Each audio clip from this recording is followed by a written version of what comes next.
श्री राम जय जय राम, श्री राम जय जय राम।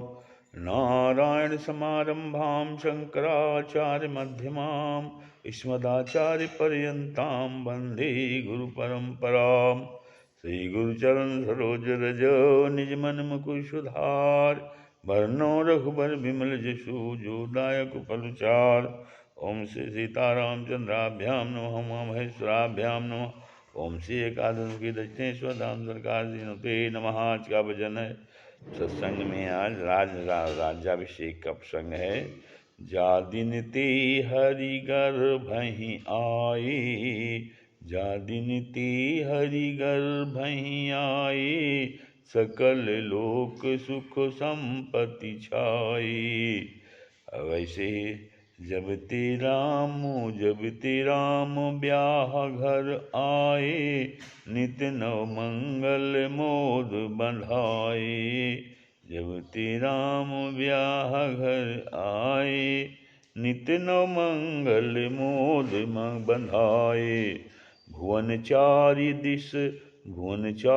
दिस भूधर नारी, सुकृत मेघ बरसहि सुखवारी। सुख संपत्ति बरसाने वाले मेघ सब लोकों में छा गए थे। जब भगवान गर्भ में आए पर वर्षा हो रही है, मेघ जल बरसाते हैं, पर सुकृत मेघ सुख रूपी जल को बरसाते हैं। जल बहुत गिरा, इससे नदी में बाढ़ आ गई। गंगा जी ने समुद्र को भरा, उसकी साथी दो नदियाँ यमुना सरस्वती हैं। यहाँ भी तीन नदी रिद्धि सिद्धि और संपत्ति रूपी नदियाँ उमक कर अवध समुद्र में गिरी थी। अवध में घाटा कोई नहीं था। जैसे समुद्र में स्वयं अगाध जल भरा है, उसे जल की कमी नहीं है, पर नदी को कोई दूसरी गति नहीं है। नदी की कोई दूसरी गति नहीं है। कैसे? जिमि सरिता सागर मह जाहि, यद्यपि ताहि कामना नाहि। तिमि सुख संपत्ति बिनहि बुलाए, धर्मशील पहि जाय सुभाए। जिमि सरिता सागर मह जाहि, यद्यपि ताहि कामना नाहि। तिमि सुख संपत्ति बिनहि बुलाए, धर्मशील मई पहि जाय सुभाए। श्री राम जय जय राम। अतः जैसे मणि यद्यप समुद्र जल से है, पर जल का उसमें प्रवेश नहीं, इस भांति अवधपुरवासी सुख संपत्ति में डूबे हुए हैं, फिर भी निर्लेप हैं। सबके उर अभिलाषु वसो, कहाई मनाई महेश। आपु अछत युवराज पद, राम ही देव नरेश। सबके हृदय में कहने का भाव है कि पूर्वजन परिजन के हृदय में, मंत्रियों के हृदय में तथा महारानियों के हृदय में राम जी को युवराज पद मिले। यही अभिलाषा है कि महाराज राम जी को युवराज पद देकर स्वयं राजा बने रहें, क्योंकि उनको महाराज का वियोग भी सही नहीं है। अतः राज्य भार देकर स्वयं दृष्टा रहें। एक समय समाज के सहित राजसभा में रघुराज दशरथ जी विराजमान हुए। राजा लोग उनकी कृपा की अभिलाषा करते हैं और लोकपाल रुख रखते हुए प्रीति करते हैं। सात्विक को अपना भरा पूरा समाज देखकर मृत्यु का स्मरण होता है और तामसिक को परपीड़ा का उत्साह होता है। दो ही सभी का वर्णन इस में है।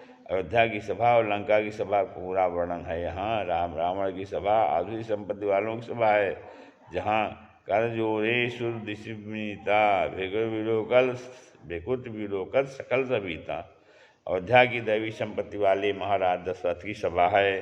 धर्मात्मा हैं, राजा धर्मात्मा हैं, बुद्धिमान हैं, वैसे ही सब सभा है। विराजा का नाम विराजा का भाव की सभा राजती है, सुशोभित है।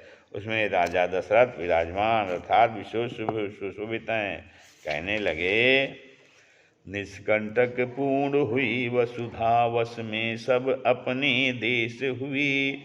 प्रजा निर्भय हो के फूकर फूली फली, न कहीं लवलेश कलेश हुए। परमेश का ध्यान करूं अब तो, सिर ऊपर के सित केश हुए। हरिकेश हरिकेश हरिकेश निरर्थक जीवन ये, हरि भक्ति के बिना क्या नरेश हुए। फिर कहाँ मंत्रवर राय क्या, मन में उठा विचार। राज तिलक श्री राम का करहूँ लोक व्यवहार। सुमंत कहते हैं, सुन राज समाज प्रसन्न हुई, समयोचित भूप विचार तुम्हारा। नृपधर्म सुनीति प्रदर्शन को, अवनीतल में अवतार तुम्हारा। सब भांति से राम सुयोग्य हुए, दिन दूना बढ़े अधिकार तुम्हारा। जो राज को राज प्रदान करो, प्रजा माने सदा उपकार तुम्हारा। ऐसा विचार मन में लाकर सुदिन तथा सुअवसर पाकर प्रेम से पुलकित और प्रसन्न मन होकर गुरु वशिष्ठ से जाकर कहते हैं, आज्ञा हो यदि आपकी मुनिवर सहज सुजान। राज तिलक श्री राम का करूं सहित सम्मान। भाव की महाराज पृथ्वी के पालन करने वाले हैं, उन्हें पृथ्वी पालन की चिंता है। अतः मुनि नायक के सामने अपना विचारा हुआ प्रस्ताव रखते हैं। यही अभिलाषा एक मेरे मन में है, वह भी है हे नाथ, आपके अनुग्रह से ही पूरी होगी। फिर परवाह नहीं, चाहे शरीर रहे चाहे जाए, जिसमें पीछे से पछताना न हो। सुनकर मुनि जी बोले, उपयुक्त विचार किया तुमने, सब भांति सुशील सुजान हो राजन। सुर दुर्लभ राज को पा करके, उपराम हुए मतिमान हो राजन। राज्य में योग्यता पूर्ण हुई, बिना संशय भाग्य निवास हो राजन। शुभ कार्य में नैक विलंब नहीं, जजिए अभिषेक महान हो राजन। यदि पांचों को यह राय प्रसन्न, पंचों को यह पसंद हो, तो प्रसन्न होकर राम जी को राज तिलक करो। त्रिवाणी सुनकर मंत्री प्रसन्न हो गए। यहाँ 7 ही चौपाई दी गई हैं। राजा, सचिव, कौशल्यादि, पूर्णा, नर और नारी, सब विप्र और गुरु वशिष्ठ, इन 7 के ही मन में यह तीव्र लालसा है कि राम जी को शीघ्र युवराज बनाया जाए। अयोध्या कांड में करीब करीब 8 ही चौपाइयाँ दोहों के बीच में हैं। एक चौपाई यहाँ इसलिए कम रखी गई है, यह समाचार सुनने पर एक ही महापुरुष जगत के स्वामी को हर्ष आनंद तो देगा ही नहीं, पर विषाद पछतावा होने वाला है। राम इस समय युवराज होना नहीं चाहते हैं। गुरु सिख देव राम परि गयऊ, राम हृदय अति विस्मय भयऊ। विमल वंश यह अनुच्युत एको, बंधु बिहाई बढ़हि अभिषेको। ता एक चौपाई पर रखकर कितने गुण वाक्य रखे हैं, देखिए। कहो भूप मुनि राज कर, जोई जोई आयुष होई। राम राज अभिषेक हित, बेगी करहु होई। तो हर्षित हो मुनि जी ने मृदुवाणी से सभी सुंदर तीर्थों का जल, औषध मूल, फूल, पुष्प, फल और अनेक मंगल वस्तुओं के नाम गिनाकर लाने को कहा। मोहन मनोहर मणियों के सुंदर चौक पुरवाए और बाजार को जल्दी सजाने के लिए कहा। गणेश, गुरु और कुलदेव की पूजा करो और सब विध से ब्राह्मणों की सेवा करो। राम जी के अभिषेक हुई सुहावनी खबर सुनते ही अवध में बधावे के बाजों की धूम मच गई। रनिवास आनंदित हो उठा। फिर ग्राम के देवी देवता और नागों की पूजा की। यहाँ एक चौपाई और है कि सत्य ही है, कारण कि बंधु विहाई राम कल्याणा, यानी बंधु विहार बढ़े अभिषेकु। यह एक बात इसमें नहीं बनती, क्योंकि वो रामेक्षा के विरुद्ध है और इस समय कई रनवास में नहीं है। वे यदि होती तो उनके वर्णन में आगे बन जाता, एक चौपाई जग जाती। तब महाराज दशरथ ने वशिष्ठ को बुलाकर राम के महलों में शिक्षा देने के लिए भेजा। गुरु का आगमन सुनते ही राम द्वार पर आके उनके चरणों में गिर सिर नवाकर अर्घ देकर और घर लाकर षोडशोपचार पूजन करके सम्मान किया। तत्पश्चात सीता के सहित पहुँच हुए और कल कमल जोड़कर बोले, सेवक के घर स्वामी का आगमन सब मंगलों का मूल है, मंगलों का नाश करने वाला है। आज जाकर पवित्र हुआ, आज्ञा करो सेवक को स्वामी सेवा का लाभ हो। गुरु वशिष्ठ ने कहा, महाराज ने अभिषेक की तैयारी कर ली है और तुम्हें राजपद देना चाहते हैं, तो तुम सब संयम करो। यदि विधाता कुशल पूर्वक सब काम निभा दे, विवाह शिक्षा दे। गुरुजी चले गए। राम जी के मन में वही विषाद पछतावा कि भाइयों को छोड़कर बड़े का ही अभिषेक हो रहा है। यह विमल वंश में अंकित है, पर लग्न का पता किसी को नहीं है।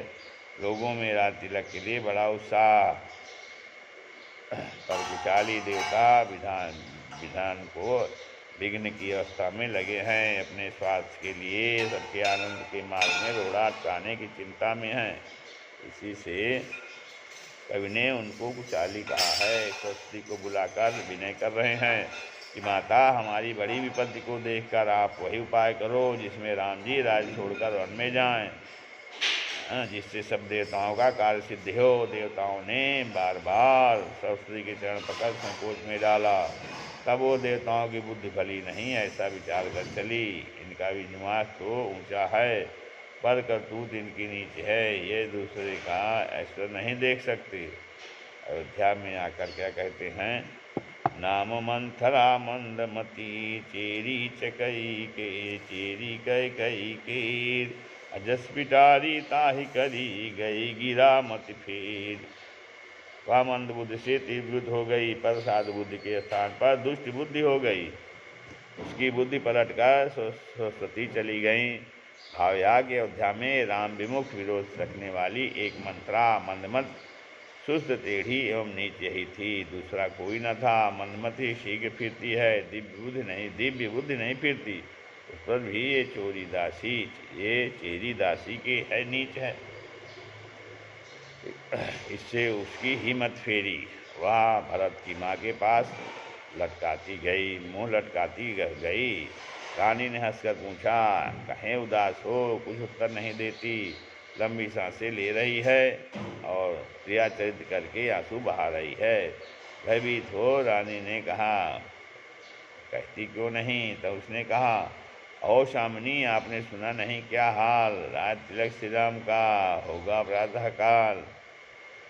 तो विधाता कौशल्या के अनुकूल हो गए हैं। आप जाकर शोभा देखिए, जिसे देखकर मेरा मन चंचल हो रहा है। बेटा विदेश में है, तुम्हें उसकी चिंता नहीं है। समझती हो कि पति मेरे वश में है। तुम्हें तो नींद और तोषक तकिया बड़ा प्रिय है।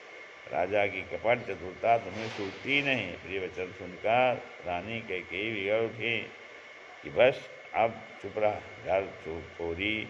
यदि अब तूने ऐसी बात कही तो पकड़कर तेरी जीभ खिंचवा डालूंगी, क्योंकि काने लंगड़े और कुबड़े कुटिल और कुचाली होते हैं।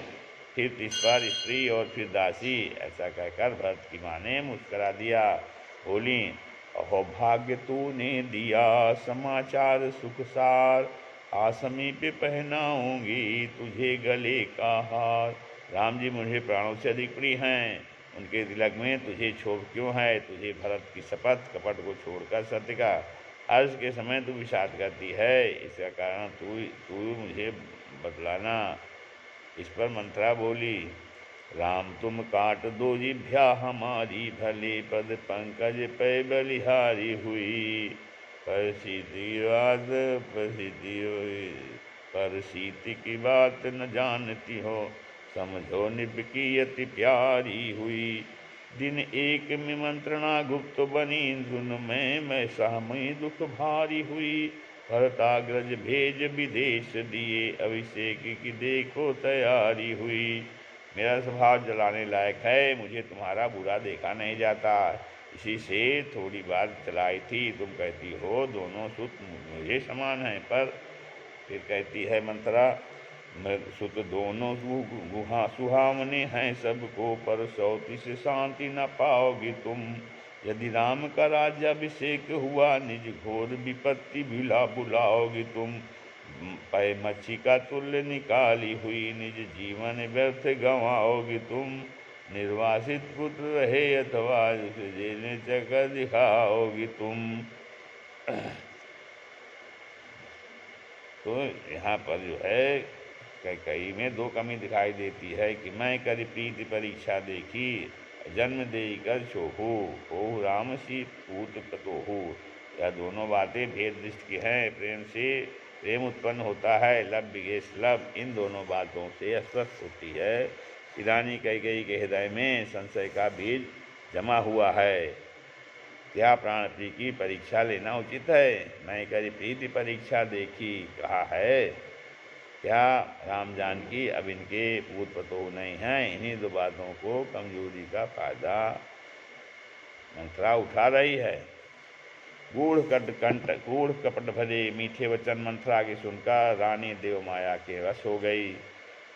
अतः वह इनको मित्र बनाकर मानकर विश्वास कर गई। अब आदर के साथ उससे बार बार पूछती है, मानो सबरी के गाने पर मृगी मोहित हो गई हो। जैसा होनहार है वैसे ही बुद्धि प्रिय है। तेरी मंत्रा हर्षित हुई, मानो दांव ठीक बैठ गया। बोली, राम का राज होना और तुम्हारी जड़ उखाड़ना तो एक ही बात है। अपने बेटे के हाथ मानवाधिकार के हाथ शासनाधिकार दिलाकर कौशल्या तुम्हारी जड़ ही उखाड़ना चाहती है। यदि आपने अपनी जड़ की रक्षा न की तो कहीं की भी न रहोगी। ऐसा उपाय करना चाहिए कि अपनी जड़ को रक्षा ऐसा उपाय करना चाहिए कि तुम्हारी शौच की पहुँच वहाँ तक न हो सके। वह उपाय में तुम्हें बतलाए देती हूँ। महारानी न सोच करो मन में, सुनो एक उपाय तुम्हें बतलाऊं। वरदान तुम्हारे सुरक्षित दो, उन्हें भूप से मांगो यही समझाऊं। चलिए गृह कोप लिवा के चलूं, कटु कौशल्या कद्रु का झाल लाऊं। सब सच मानिए होगा प्रभात नहीं, सब रात में बात बनाऊं। राम शपथ खाकर जभी भूपति दे विश्वास, तब कहना राजा भरत राम जाए मर बनवास। कुंवरी को रानी ने प्राण पी जानकर बार बार उसकी बुद्धि की प्रशंसा की। कहा कि संसार में तुमसे मेरा हित कोई नहीं है। बहे जाते हुए को तू आधार हो गई, विपत्ति बीज हुई, में चोरी वर्षारित हुई। कैकेयी की कुंवर पृथ्वी की कैकेयी की कुंवर जो है वो पृथ्वी हुई। कपट का जाल पाकर अंकुर निकला, दोनों पर पत्ते हुए, बीज हुई, चेरी वर्षा हुई। कैकेयी की कुंवर पृथ्वी हुई, कपट का जाल आकर अंकुर निकला, दोनों पर पत्ते हुए। और परिणाम में दुख यही फल हुआ।